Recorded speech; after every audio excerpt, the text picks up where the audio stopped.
Welcome, dear listener. If you've been here before, thank you for returning. And if this is your first time by the fire, we're glad you found your way.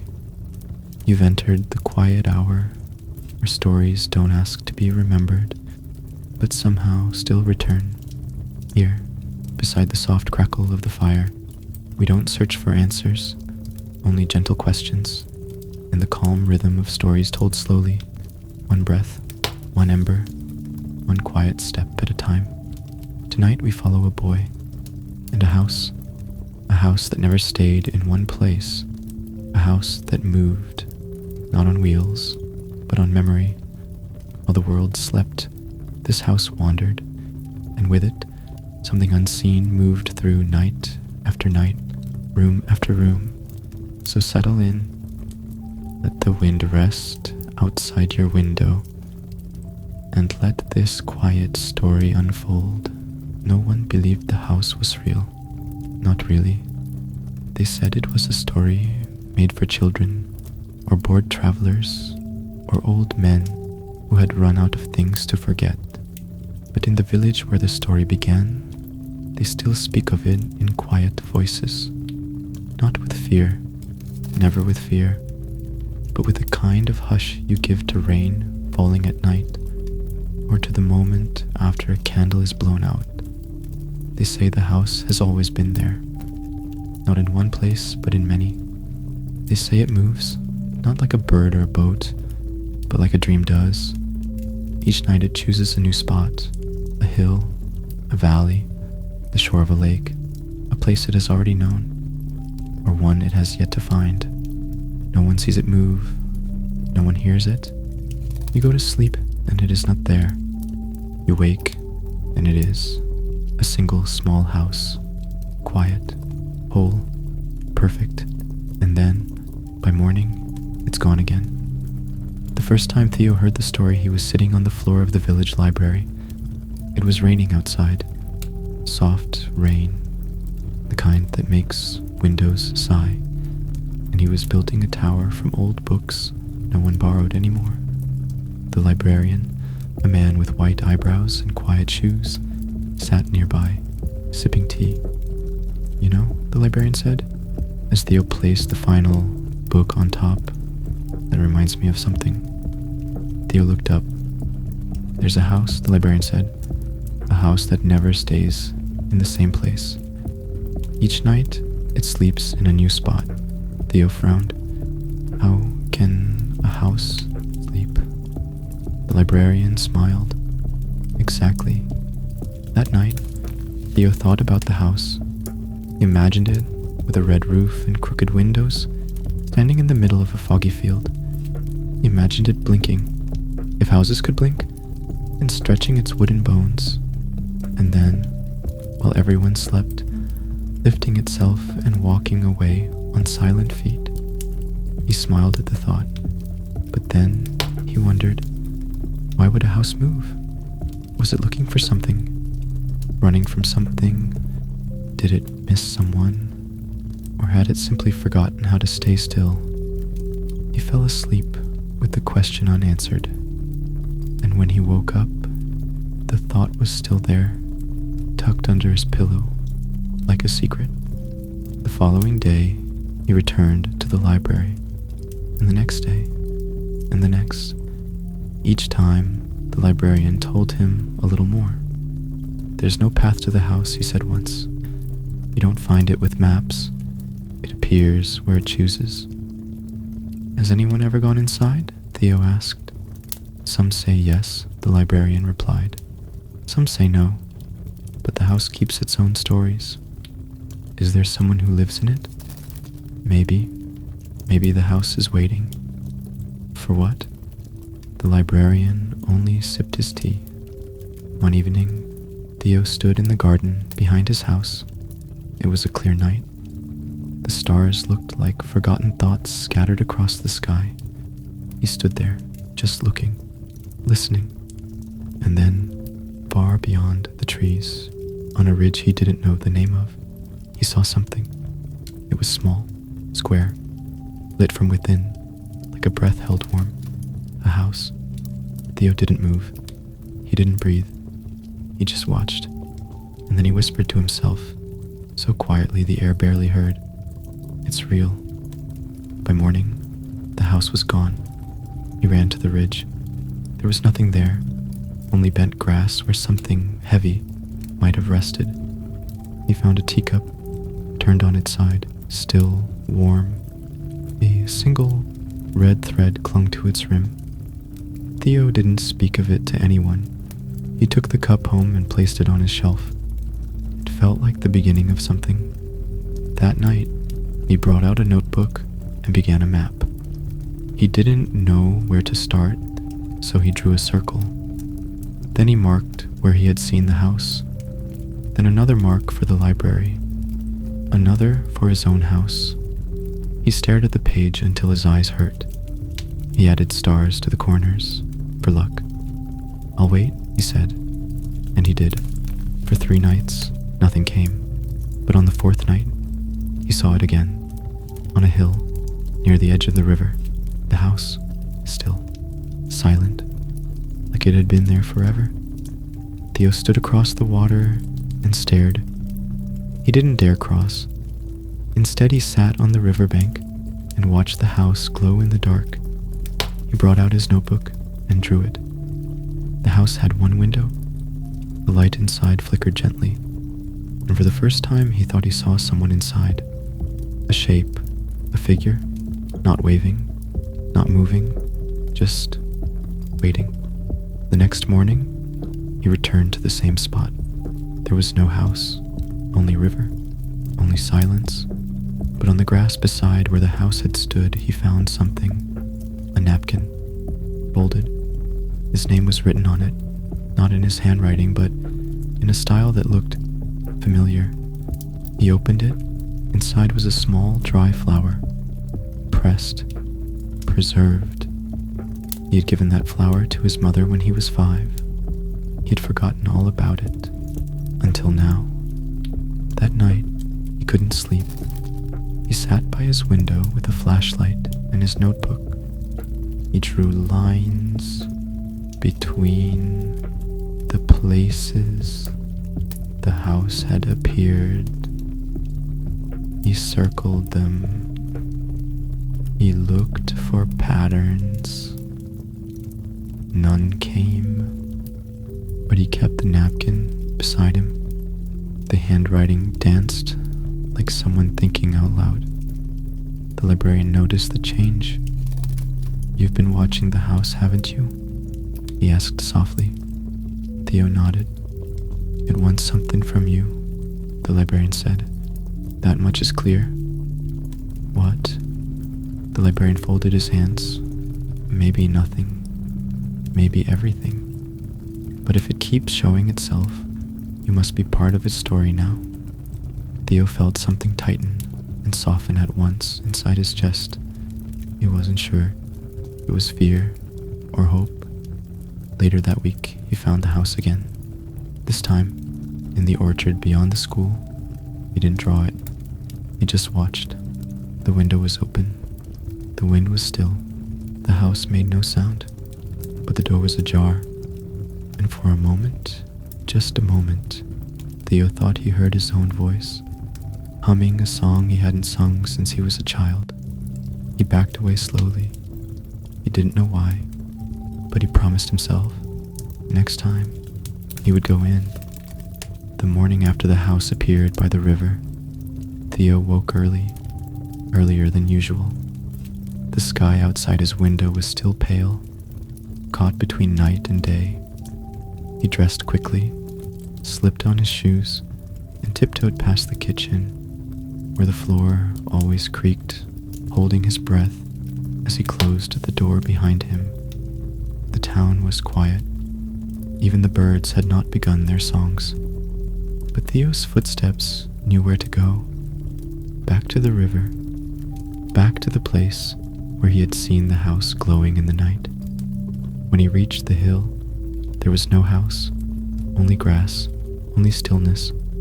But Theo noticed something small, something the morning light had not yet erased.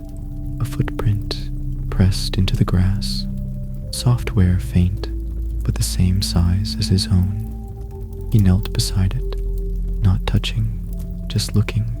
It was too perfect to be an accident, too solitary to be a coincidence. A single step, no others round it, as if someone had appeared just for a moment, and then vanished. He looked around. There was no sound but the river, no birds, no wind, and then something else, a ribbon, caught in a low branch nearby, red, familiar. He untangled it gently. It was his. He had lost it years ago, tied once to the handle of his old toy box. One day it was gone. Now here it was again. He stood still for a long time. Then he added a new mark to his notebook. Not just the place, but the things left behind. A footprint, a ribbon, and silence. Theo began to keep a record. Each night he looked for the house. Each morning he returned to the places it had visited. Sometimes he found nothing. Sometimes he found things he couldn't explain. A marble with a chipped edge. A drawing he had done in second grade, folded in half. A coin from a country he'd never been to, but had once dreamed about. All of them familiar. All of them forgotten. Until now. He began drawing maps, real ones. He took out an old atlas from the library and layered tracing paper over it. Every time the house appeared, he traced its location. He added lines between the points, curved lines, straight ones, angles. At first it looked like nonsense, but one day he saw it. A pattern, not a picture, a shape, a symbol, and he recognized it. It was the same symbol he had once drawn on the first day of school. A swirl, simple, looping. He couldn't remember why he'd drawn it then, only that the teacher had asked what it was, and he had said, "It's where the stories live." He had been 5 years old. That night, Theo dreamed of the house, but this time he was inside. It was small, quiet, but full of objects that felt like memory. A sweater, a pencil case, a cracked lamp, everything familiar, but nothing labeled. He turned a corner and saw himself. Not a mirror, not a reflection. Himself sitting at a table, writing something in a notebook. When he approached, the figure looked up. It had no eyes, no mouth, but it smiled anyway. Theo woke with a start. He could still feel the warmth of the house. The next day, he visited the librarian. He didn't explain everything, just enough. The man listened without interrupting. Then he said, "Have you ever heard of places that don't belong to time?" Theo shook his head. "Some say they exist between days," the librarian continued, "like pages between chapters. The house might be one of them." Theo frowned. "But why me?" The librarian smiled softly. "Maybe you were meant to find it. Maybe it was meant to find you. Maybe both." Theo couldn't stop thinking about the shape, the symbol. He redrew it again and again, on napkins, on the back of homework, in the margins of books. Each time it came out the same. Not because he was copying it, but because his hand knew it. It was like writing a word in a forgotten language. He didn't know its meaning, but he felt it. The house appeared again that week, near the edge of the woods. It was the closest yet. He could see the cracks in the window frame, the shimmer of candlelight inside. He waited for a long time, just watching, and then he noticed something at the door, a paper, pinned with a silver tack. He approached slowly, carefully. He took the paper. There were no words, only a drawing. It was the same symbol, the swirl, drawn by a hand that was not his, but nearly identical. Theo turned around. The woods behind him were empty. A but the air felt full. Not heavy, just aware. He folded the paper and put it in his pocket. He didn't go inside the house. Not yet, but he knew he would. The house didn't appear the next night, nor the night after. For 3 nights, it was gone. Theo still went out. He searched the hills, the orchards, the riverbank. Nothing.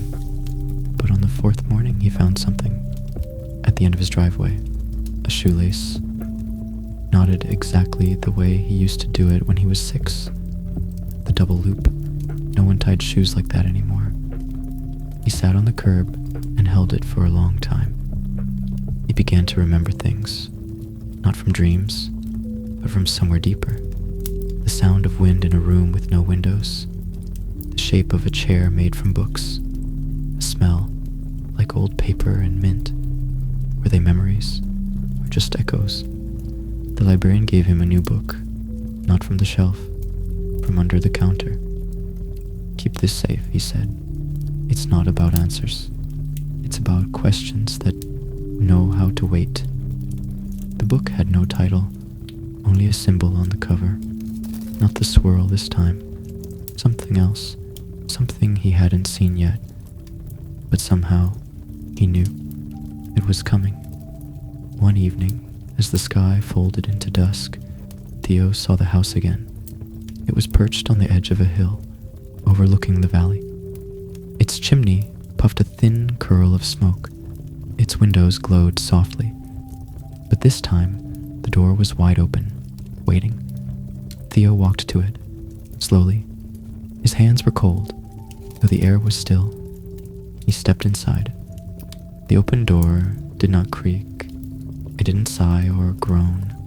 It simply waited. Theo stood just outside, letting the breeze move around him. The hill was quiet, and the light from the windows of the house spilled across the ground in wide, soft shapes. He took a breath and stepped in. Inside, the air was still, not cold, not warm, balanced, like the quiet between thoughts. The floor was wooden, dark and matte, with knots that looked like tiny eyes. Dust hung in the air, not because the place was abandoned, but because it was waiting. The living room was small. There was a rug with faded colors and a table with one chair. A shelf filled with notebooks, none with titles. A fireplace that was not lit, but still smelled faintly of ash and cedar. Theo ran his fingers across the mantel. He wasn't sure what he expected. There were no photos, no names, but it felt known. In the kitchen, he found a cup of tea, still warm. He didn't drink it. He just held it. The scent was familiar. Black tea, a bit of orange, maybe mint. He had smelled it once before on a train he barely remembered. Theo walked down the hallway. There were 3 doors, one open, leading to a small room with a desk and maps pinned to the walls. The second closed. The third was slightly ajar. He pushed it gently. It was a bedroom, a small bed with thick covers, a lantern, a drawer open just enough to show folded clothes inside, children's clothes. On the wall, a drawing was pinned. It was one of his, signed in the corner in his own messy handwriting from when he was 7. He hadn't seen that drawing in years. He had no idea it still existed. And now, here it was, framed by this quiet, impossible place. Theo sat on the bed. It made no sound. He stayed there for a while, holding the drawing in his hands, trying to understand what this place was, how it had gathered his things, and why it felt like home and not home at the same time. Then he heard a noise, not outside, not behind him, inside the room. A soft, slow turning, metal on wood. He stood, followed the sound back down the hallway. It was coming from the study. He stepped inside. There, on the desk, was an old reel-to-reel recorder, turning slowly, playing nothing. He didn't touch it, just listened. The turning calmed him. It felt like something was being remembered. That night, Theo left the house before sunrise. He didn't close the door, didn't take anything with him except the drawing. It was still in his hand when he walked back down the hill. When he reached home, the town was just beginning to wake. His mother was making breakfast. His backpack was still by the door. Everything was normal, except for him. The house did not appear the next night, nor the next. But something had changed. Theo began hearing things. Not voices, not music, just patterns. A rhythm in the way the wind moved through the trees, a pulse in the way the rain hit the window, a low hum in the silence between footsteps. It wasn't frightening. It was like a language he had once spoken long ago and was slowly beginning to remember. He started to leave small objects by the places where the house had been. Tokens, offerings, a marble, a feather, a poem written on folded paper. He didn't expect anything in return. He just wanted the house to know he hadn't forgotten it. And sometimes the house left things too. A spoon in the grass, a photograph with no image, a single red thread knotted in the shape of the symbol. The exchange was quiet, but real. One afternoon, Theo found himself by the river again. The water moved slowly. The sky was full of soft clouds. He sat on a rock and watched the current. A dragonfly hovered close to his hand. He didn't move, and then he saw it. A reflection in the water. Not his, the house. There for a moment, in the surface of the river. He turned. There was nothing behind him, but the reflection had been clear. He sat back down, waited, and when the sun began to set, he saw a flicker between the trees. Light, not sunlight. Lantern light. He followed it, careful, each step quiet. As he moved, the trees seemed to rearrange themselves, not obviously, not suddenly, but subtly. Paths that weren't there before, branches that bent gently away from him. The forest seemed to open its hands, and there it was, the house, perched on the edge of the river, its windows lit, its door closed this time. Theo smiled. He approached, but didn't knock. Instead, he sat on the ground nearby, watched the water, waited. After a while, the door opened. Not all the way, just a few inches. There was no one there, just an invitation. He stood, brushed the leaves off his coat, and stepped inside once more. This time, the reel-to-reel was gone, but in its place was a tape recorder. The old kind, red button, black plastic. It clicked softly, like it wanted to be noticed. Theo pressed play. A voice came through, his own, not from now, from years ago, reading a story, one he'd made up about a lighthouse and a lost moon. He remembered writing it, but had forgotten how it ended. The tape cut off before the final line. Just silence. Theo sat there for a long time. The house had remembered his story, even when he had not.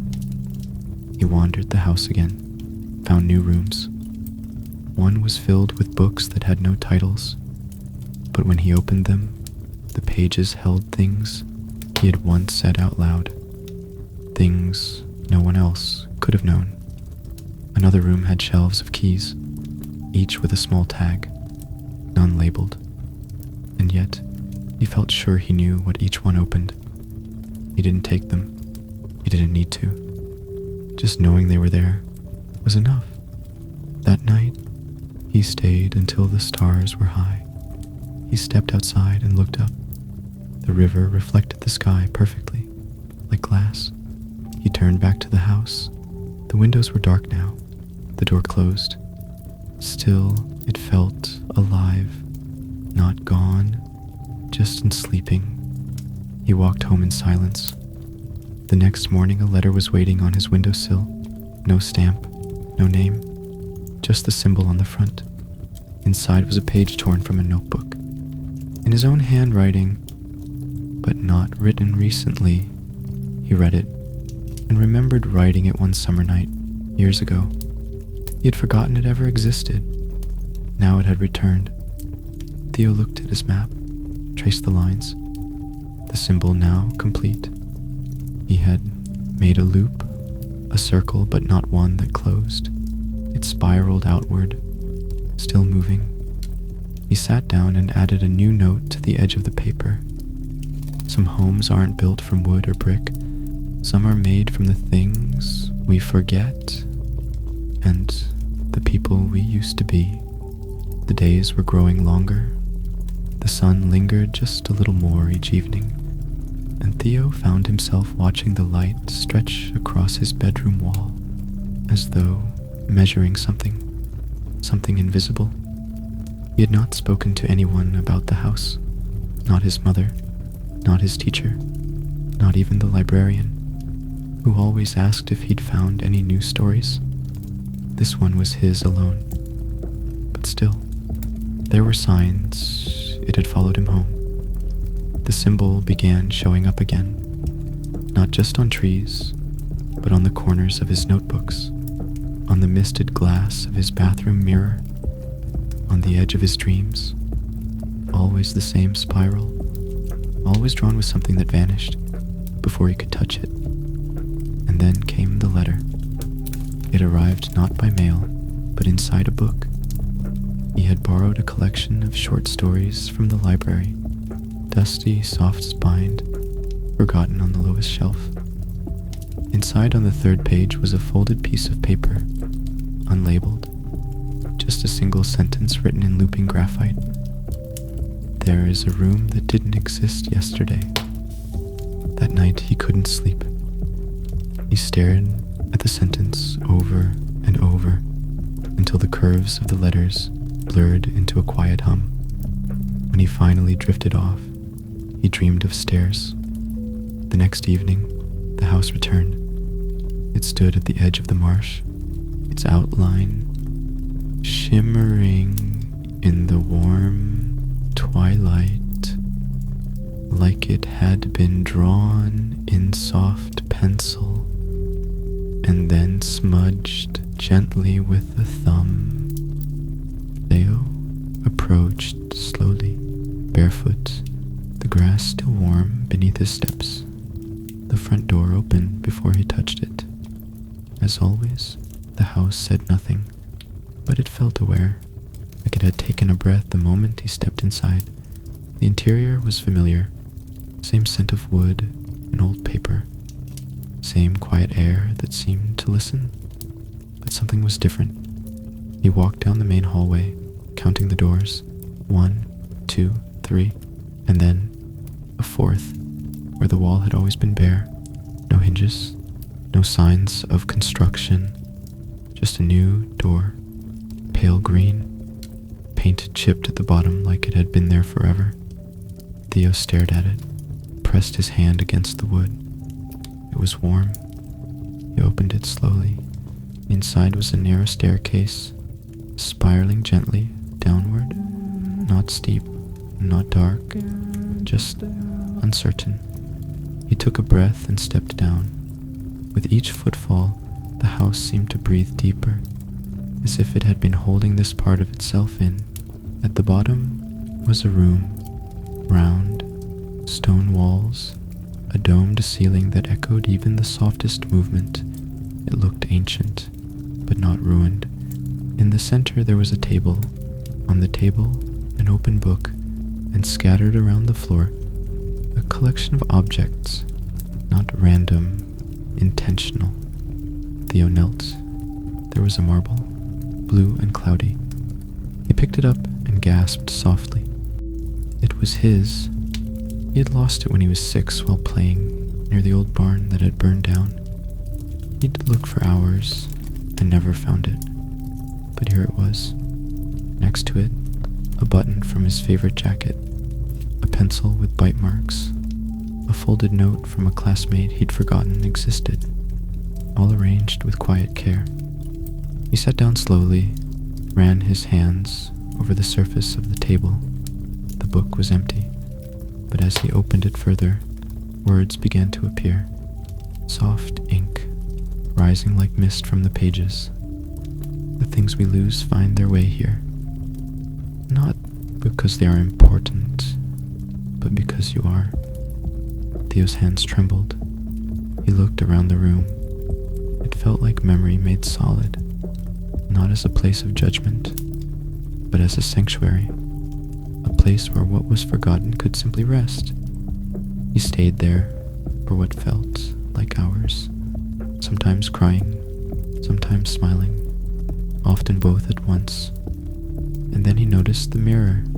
It was small, oval, set into the far wall, but it didn't reflect the room. It reflected a different place entirely. A riverbank, a small boy sitting with a sketch pad, drawing birds. Theo leaned closer. It was him. Not now. Then, he watched himself draw. The boy turned his head, smiled at something beyond the frame. And for a moment, Theo thought he saw the house, tiny in the distance, nestled between trees. Then the mirror fogged slightly, and the image faded. When he climbed back up the stairs, the door closed softly behind him. It no longer looked pale green. Now it was a deep gray, still chipped, still warm, but somehow content, as though it had shared a secret and been understood. Theo didn't try to open it again. Not yet. In the days that followed, he noticed the world feeling softer, not easier, but quieter.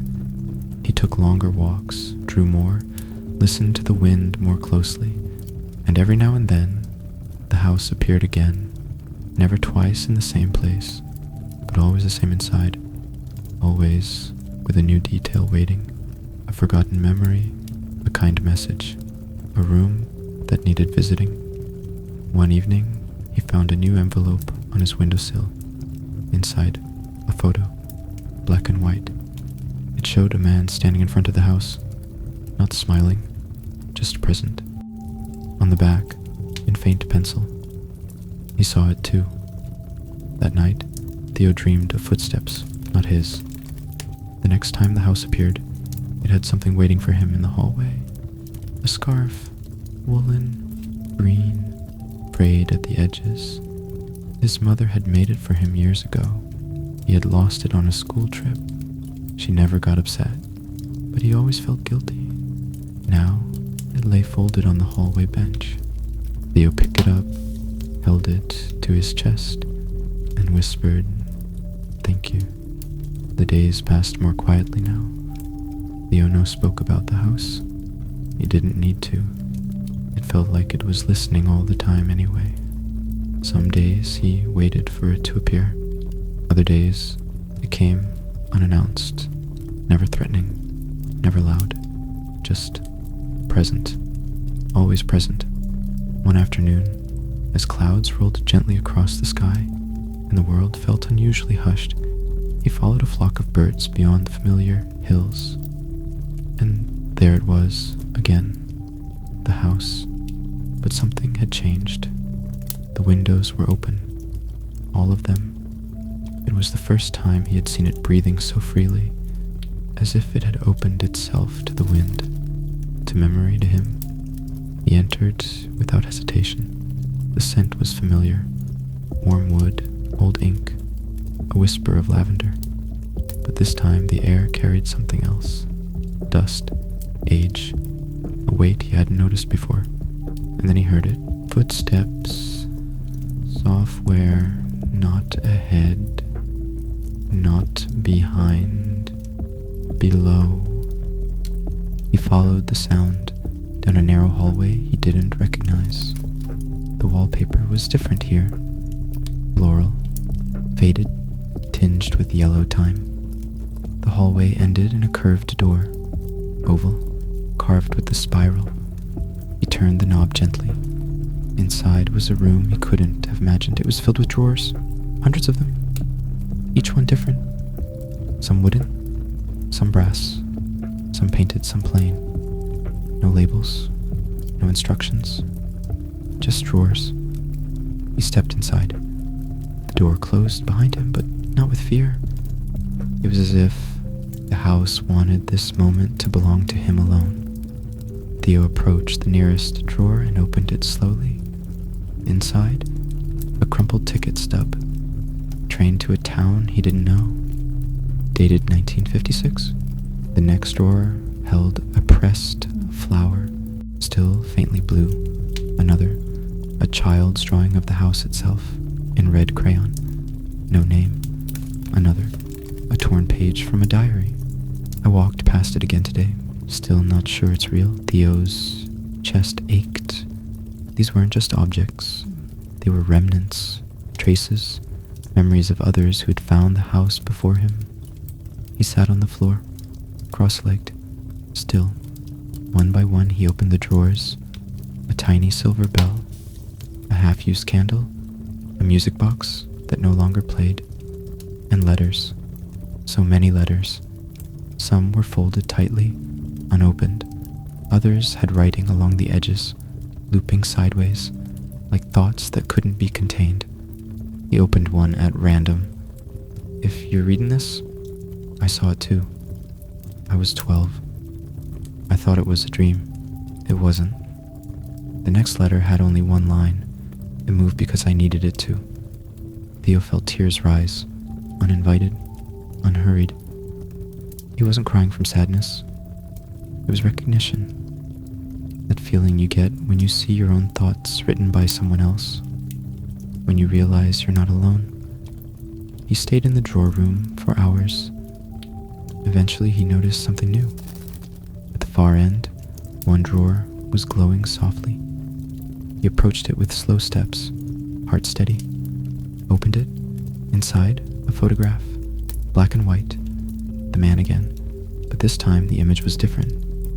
He stood next to a small child, perhaps 6 or 7 years old. The same scarf, the same eyes, Theo's eyes. It was his grandfather. Theo stared at the photo for a long time. On the back, written faintly in pencil, he told me stories about a house that never stayed still. I thought he made them up. Now I'm not so sure. It was signed with a name Theo barely remembered from family gatherings. A cousin, maybe. A great-uncle. Suddenly the house was no longer just his story. It was theirs. A quiet legacy. Passed not through blood, but through memory. Through the strange capacity of some hearts to see things others never would. When he left the drawer room, the hallways had shifted again. The spiral hallway was gone. In its place, a corridor lined with portraits. But the faces were blurred, just outlines. No eyes, no mouths, yet somehow familiar. One had a notebook in their hand. Another held a spool of string. Another a cup of tea. Each stood in front of the house as though marking their own time there. Theo walked past them slowly, a kind of silent parade. He felt honored to be among them. In the center of the next room, the table returned. This time, something was already waiting. A small box lined with velvet. Inside, a compass. Its needle spun slowly, never settling. But as he picked it up, it stopped, pointing back toward the hallway, back toward the portraits, back toward the past. That night, the house didn't disappear. It stayed until morning.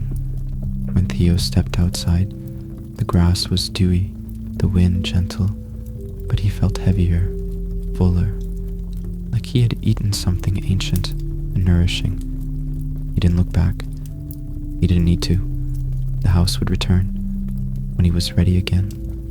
That day, he opened the old photo album in his attic for the first time in years, and he found it, a sketch just as he'd seen it, signed by his grandfather, dated 1964. He laughed softly and whispered, "So you saw it too?" The house did not vanish. Not that day. Not that morning. Not even when the sun reached its highest and the wind rustled the pines in steady rhythm. Theo sat outside for hours watching it, waiting for it to disappear. But it didn't. For the first time, the house didn't behave like a secret. It waited. He approached cautiously, unsure what he was supposed to do. The porch creaked under his step, but not in warning, more like a sigh, like it had missed him. When he opened the door, the warmth wrapped around him, like a memory. The air was familiar, no longer mysterious, no longer asking anything of him. It felt like coming home to someone you love. He left his shoes by the door, not because anyone told him to, but because it felt right.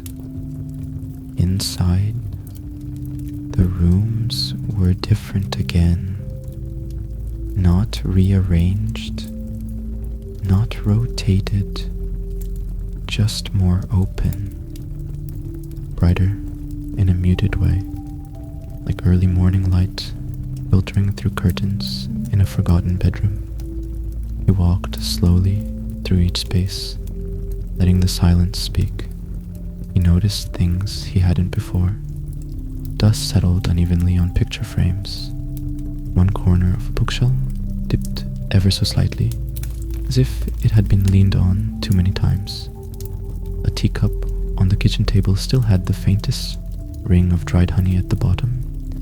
It was as if someone had lived there, not just visited, not just passed through, lived, and perhaps left just before he arrived. But the house remembered them. Theo touched the back of a chair. The fabric was worn, but soft. He smiled without meaning to. Hours passed. The sun drifted. The wind played through the windows, lifting papers and stirring curtains. But the house stayed. No shift in foundation, no sudden twist. It didn't move. It simply waited. Theo found himself in what must have once been a study. The walls were lined with shelves, though most were empty. One shelf, near the far window, held a single book. He reached for it. The cover was blank. He opened it to the first page. There was handwriting inside. "If you are reading this, the house is listening. It knows you, and it is glad you came back." There were no more pages, but Theo didn't feel disappointed. That was all it needed to say. He wandered into a small side room and found a sofa with an old knitted blanket folded neatly on one side. Without thinking, he sat, then lay down, then pulled the blanket over himself. The silence folded around him like a lullaby. He didn't mean to fall asleep, but he did. He dreamed of birds that spoke in echoes, of paths that curved in on themselves, of a fireplace where the flames whispered names he hadn't heard in years. He dreamed of the house, not as a building, but as a presence, kind, lonely, watching, patient. When he woke, the light outside had softened. Evening had come, but the sky looked untouched. The sun was exactly where he remembered it before falling asleep. No time had passed. Or rather, time had passed. But not outside the house, only inside. The world had held its breath while he slept, and he felt rested. More than that, he felt seen. He stepped out of the room. The house didn't creak. It didn't shift. Everything was still. In the hallway, he found something that hadn't been there before. A mirror, not ornate, not antique, simple, oval. He looked into it and saw himself, but younger, or maybe older, hard to tell. What he did see was this. His reflection smiled, and then turned away, even though Theo hadn't moved. He blinked. The mirror was gone, only the hallway remained. But now the walls bore new marks, tiny chalk drawings, spirals, trees, moons, hands, a name etched faintly, Ben, and beneath it, I waited too. Theo stood there for a long time. He felt the house around him, not his walls and windows, but his presence. He whispered, "Thank you." And for the first time, the house whispered back, not with words, not with sound, but with stillness. A stillness so deep, so kind, it filled the space between heartbeat and breath. He walked slowly to the door, unsure if it would close behind him forever.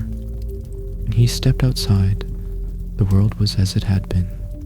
Birdsong, wind, pines. But the house did not vanish. He turned. It was still there, watching, waiting, home. That night, he returned to his room and opened a small box he hadn't touched in years.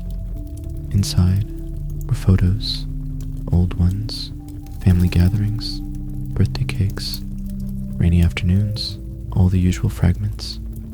But at the bottom he found one he didn't remember taking. It showed a house, his house, but not quite. It had a spiral above the door. He turned it over. On the back, "Don't forget it waits for you."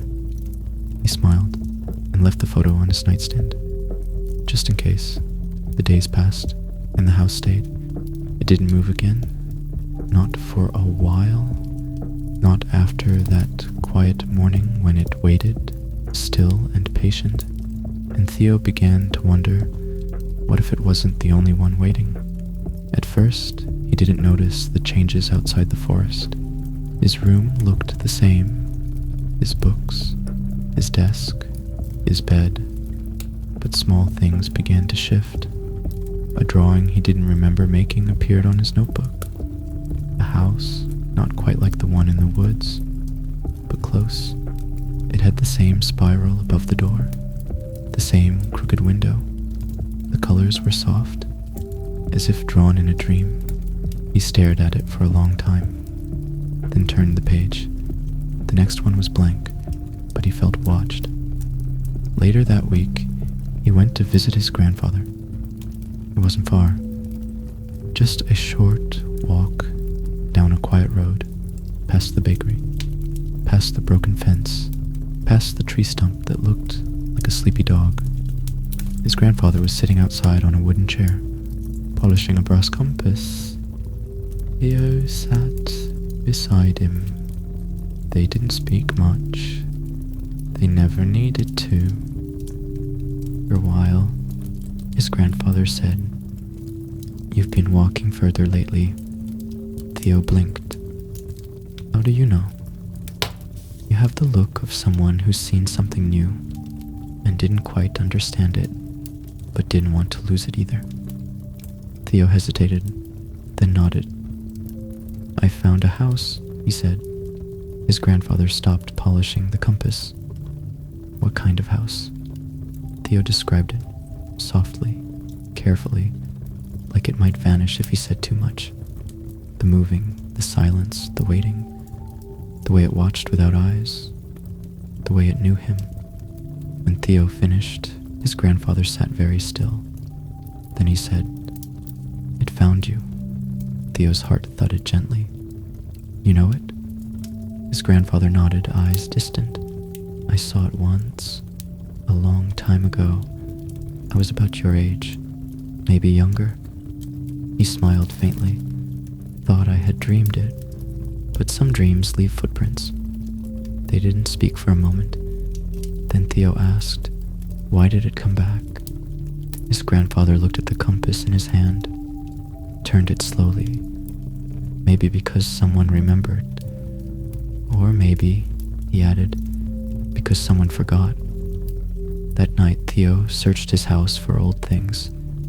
He wasn't sure what he was looking for, but he found a small wooden box beneath the stairs.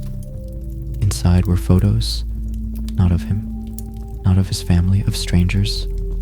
Old, grainy pictures, children in the woods, a woman standing in front of a crooked house, a spiral drawn on a tree. On the back of one photo, Someone had written, "Keep the door open, it will find you." He dreamed that night, but it didn't feel like dreaming. It felt like listening, like being told a story without words. He stood in a hallway filled with doors. Some were open, some were locked, some were waiting. Behind one, he heard a voice, not speaking, just humming. The same tune his grandfather used to whistle while fixing watches. He woke with tears on his cheeks, but he didn't feel sad. He felt like he was beginning to remember something important. The next day he walked back to the forest. The house was there, unmoved. Its porch was covered in pine needles. Theo stepped inside. The air welcomed him. But something was different. A new door had appeared. He opened it. Inside was a small room, painted blue, with drawings taped to the walls, childish drawings of trees, of rivers, of a house with legs. In the corners sat a box. Inside the box, more photos. Faces he didn't recognize. Names he couldn't place. But one photo made him stop. It showed a boy sitting at a table, smiling. His eyes were bright. On the table in front of him was a brass compass. He carried the photo to his grandfather, held it out. "Is this you?" His grandfather took a long time to answer, then nodded. "I haven't seen that in 50 years. Theo sat down beside him. They didn't talk for a while. Then Theo said, "The house remembers you." His grandfather smiled softly. "Maybe it remembers all of us, in its own way."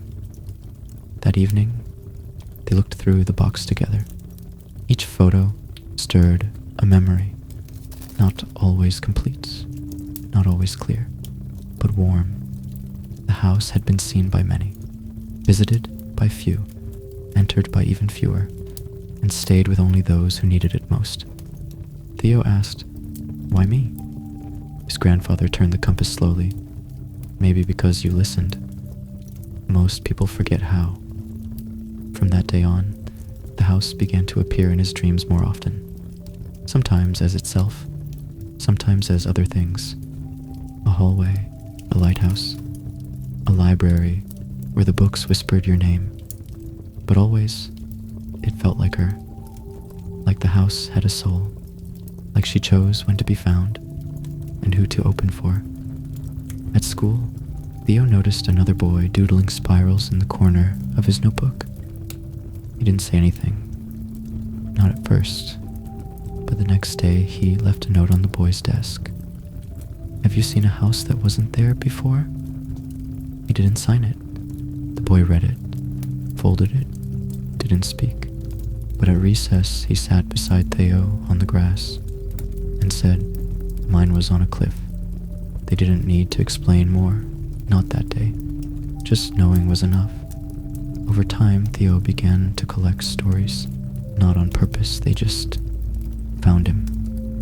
A girl who saw a door in her attic that wasn't there yesterday. A man who woke to find an extra step on his staircase. An old woman who said the well in her garden used to sing. None of them knew each other, but their voices carried the same quiet wonder, the same ache, the same recognition. Theo started keeping a journal, not to solve the mystery, but to honor it. Each page held fragments, drawings, dreams, whispers he heard before waking. He never tried to explain the house, because some things aren't meant to be explained, only remembered.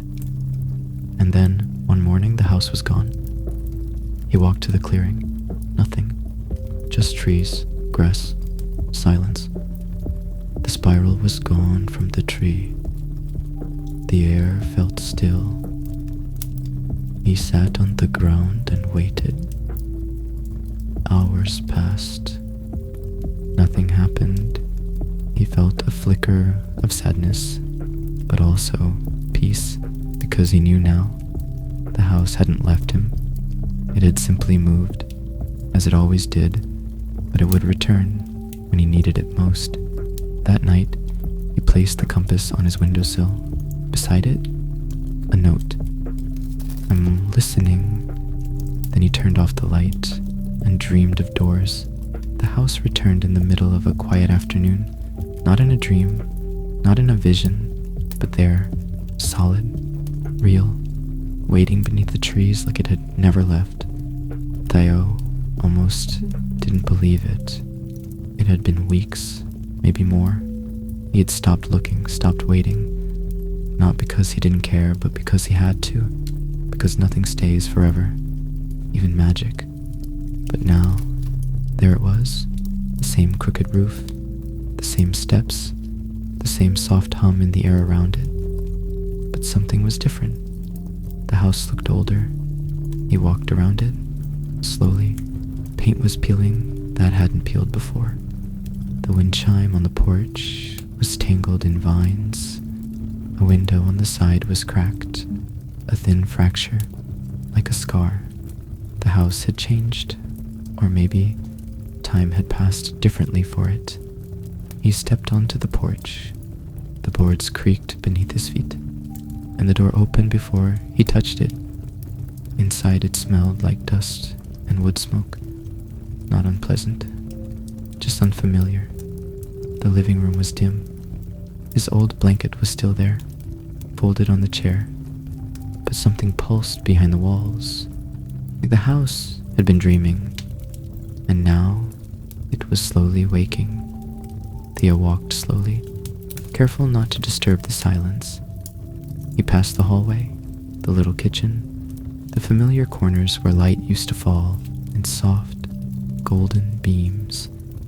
But this time, the hallway was longer, much longer. There were new doors, not freshly built. They looked old, ancient even, carved symbols above each one. Not letters, not runes, something in between. He approached the first door. There was no handle, just a whisper. He leaned closer. The whisper stopped. He kept walking. Another door and another, 10 in total. Each one slightly different. Each one humming with quiet energy. One of them had Theo's name carved into the wood. He didn't open it. Not yet. Instead, he entered the room at the very end. It looked like a library. Shelves and shelves of notebooks. Some blank, some full. One lay open on the table. He picked it up. His own handwriting. "If you're reading this, then you've come back. And that means you're ready to remember. Not everything, just enough." Theo sat down. His heart beat softly, like a distant echo. He read the rest. The journal was written in fragments. Dreams, memories, things that hadn't happened yet. A list of names, people he hadn't met. A sketch of a forest that looked familiar. A sentence written 20 times in a row. "The house never forgets." On the final page, a date, 1 year from now, and a note, "You'll know what to do when the time comes." He put the book down, hands shaking gently, not from fear, but from knowing. Deep, quiet, knowing that the house was giving him a choice. He went back to the hallway, stopped in front of the door with his name. He didn't open it. Not yet. He turned to another. This one had no name, only a small carved circle. He touched it. The door opened, inside a room of mirrors, but none of them reflected him. Each showed a version of the house, one underwater, one floating above the clouds, one in the middle of a desert. Each house was different, strange, impossible, but they all felt the same. They all felt like home. He stepped out, heart quiet, head full. Another door. This one opened without touch. Inside, a small room with a child's bed. Above the bed, photos on a string. Faces smiling, some familiar, some not. One photo stopped him. A young boy, himself, standing beside a tree, holding a small paper boat. He turned the photo over. Written in red pencil, "You are not the first." Theo sat on the bed. It creaked softly. The house made no sound, no hum, no breath, just stillness. He whispered into the silence, "What are you?" No answer, only a feeling, warm, wistful, like being held. He left the room, closed the door gently. Back in the hallway, the door with his name was still waiting, but he didn't open it. Not yet. He turned to go, and stopped. Someone was standing at the end of the hall. A tall figure, familiar, but blurred, like looking through fog. They didn't move, didn't speak, but Theo felt no fear, just recognition. The figure raised its hand, pointed to the final door. Theo understood. He walked to it, placed his hand on the wood. The door opened. Inside, a round room, walls covered in chalk markings, formulas, drawings, strings of thought that spiraled like vines. In the center, a single chair, and on the chair, a letter addressed to him. He picked it up. "Theo, I hope this is the last time we need to write, but I doubt it will be. The house has more to show, and so do you. This is not the end, just a soft place in the middle. Rest here if you want. Stay as long as you need. But when you're ready, open the door with your name. I'll be waiting. You." He folded the letter, put it in his pocket, and sat in the chair. The house breathed, softly, slowly, gratefully. Hours passed, or maybe none. Eventually Theo stood. He walked the hallway once more, stopped at the door with his name, placed his hand on the wood, felt it warm beneath his fingers. He whispered, "Not yet, but soon," then turned back and left.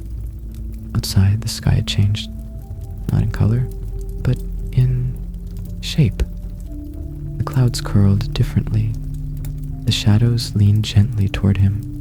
The trees didn't wave, they nodded, like the world was shifting to welcome him back. He walked home slowly. His heart carried more than before, but it didn't feel heavy, just full. That night he placed the old photo beside his bed, the one of the boy and the paper boat. He stared at it for a long time, and whispered, "I remember now," and fell asleep. The world had not changed, not in ways he could measure, not yet, but something under the surface had shifted. Theo noticed it first in the little things. A poster on the bus stop that hadn't been there yesterday, a tree stump near the river that was suddenly whole again, the sound of wind chimes in a neighborhood that never had them. He didn't tell anyone, not because he was afraid, but because he wasn't sure he hadn't changed. Each morning felt a little different. Brushing his teeth took longer, though he didn't know why. The mirror fogged slower. The light through the blinds tilted at a slightly new angle. Small things, quiet things, but constant, like the world had taken a deep breath and held it. Waiting. At work, someone called him by a name that wasn't his. "Thomas," they said casually, then blinked. "Wait, sorry, Theo." He smiled, said nothing, but it happened again. Later that week, a client handed him a file labeled T-Lung. He flipped through it. It was his handwriting, but he had never seen it before. He didn't feel afraid. He felt watched, but not in a threatening way, as if something familiar had placed a hand on his shoulder, quietly, to remind him it was still there. The house. He hadn't seen it in days, hadn't dreamed of it either, which was stranger, because even when the house had disappeared before, its image stayed behind. Now, there was silence, not absence, just quiet, like it was waiting. He found the photograph in his drawer. He didn't remember putting it there. The boy with the paper boat. Behind him, the same crooked house.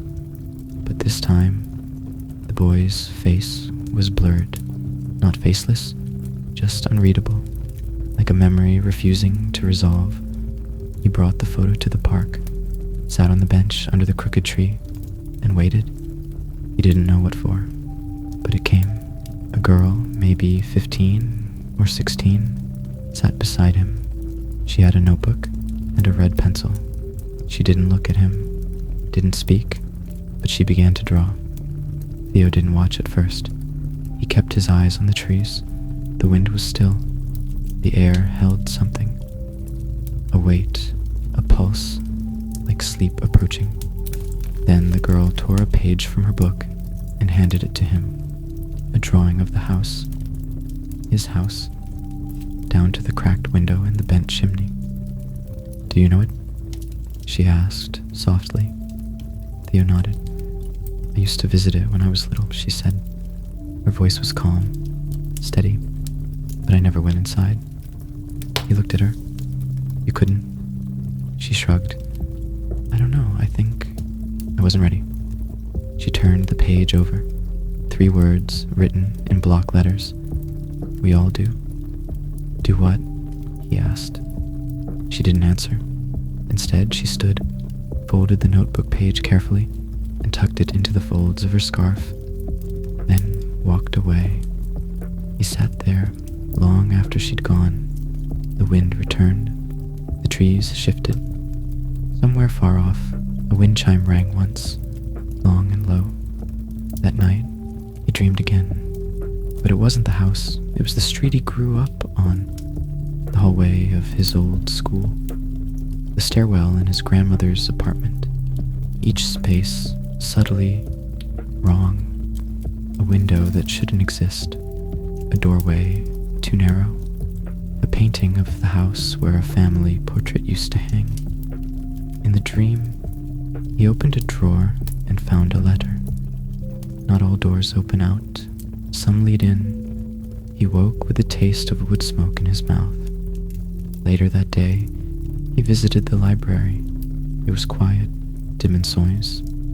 The same librarian at the desk, but her name tag now read Evelyn, not Margot.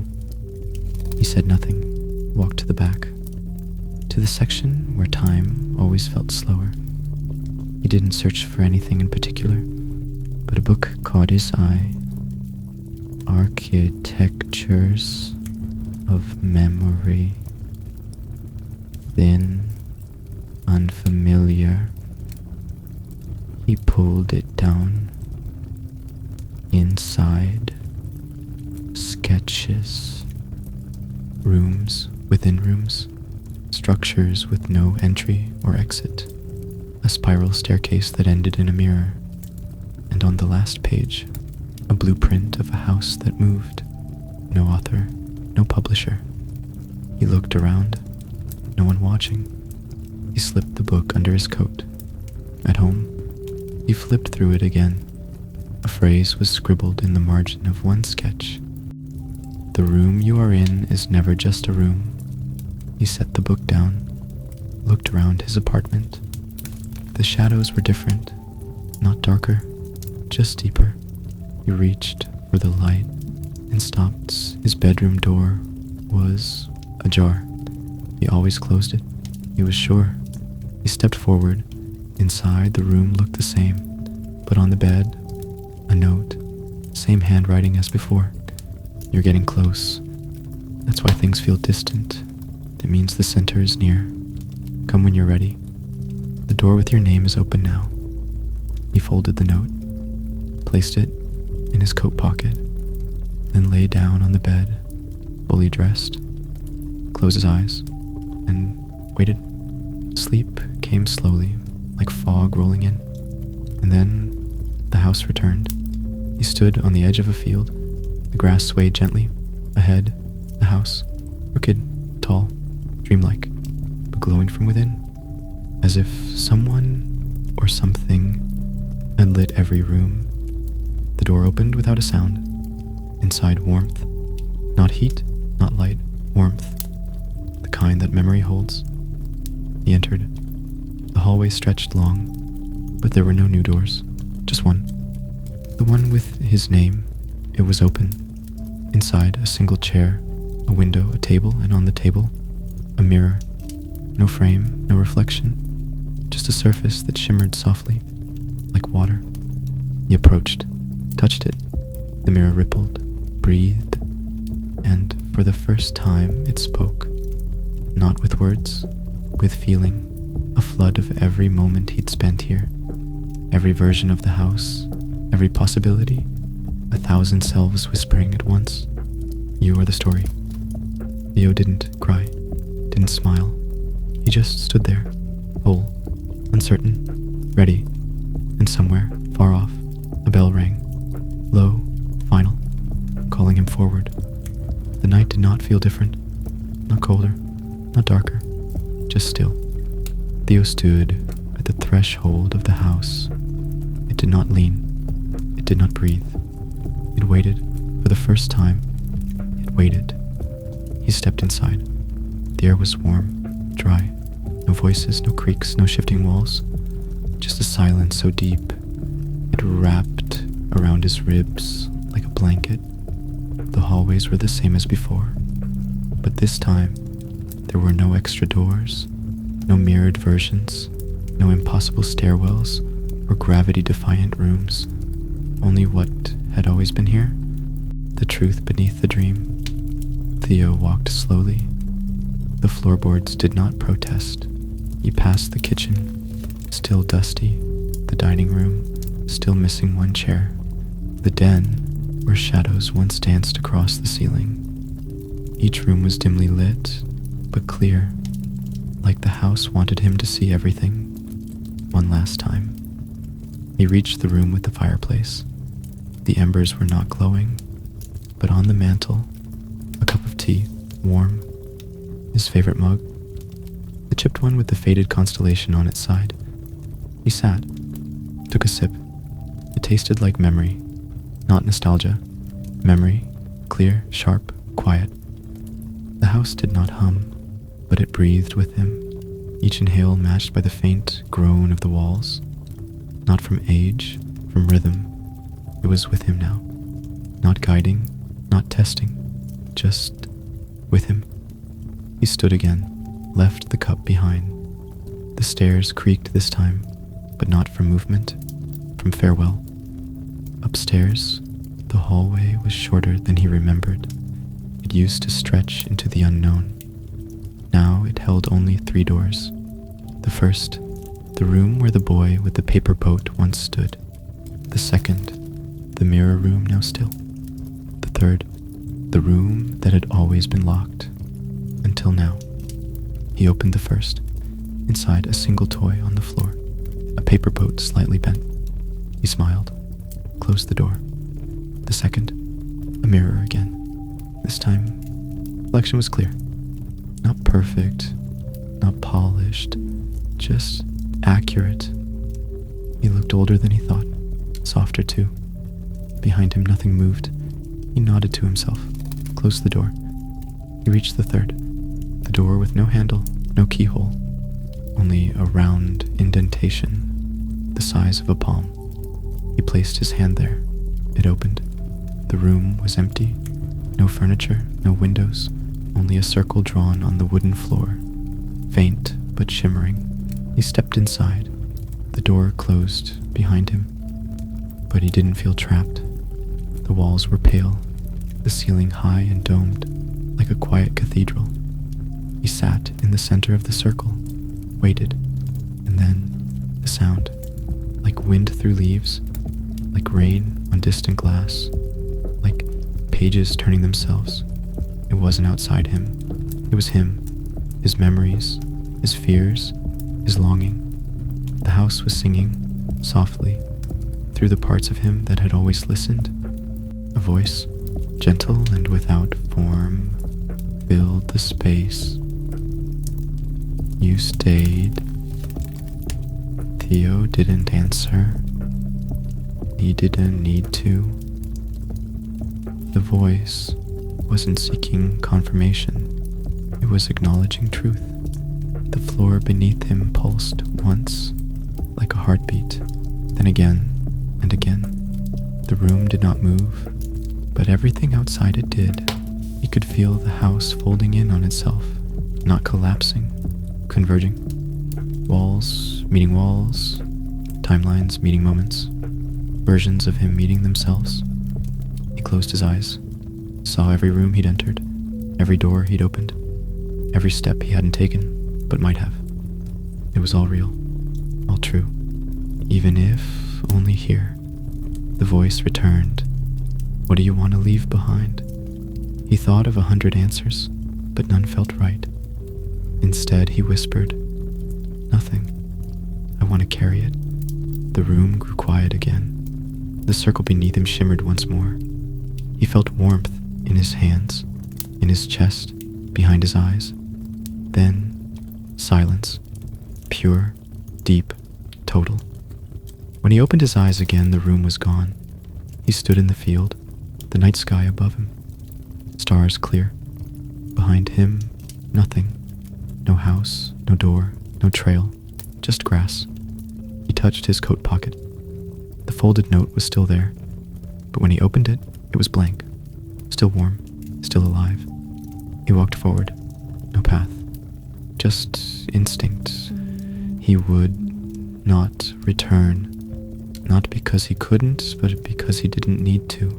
The house had moved each night, but now it had found its place inside him, and wherever he walked now, a door would always be waiting, not to open, but to remember.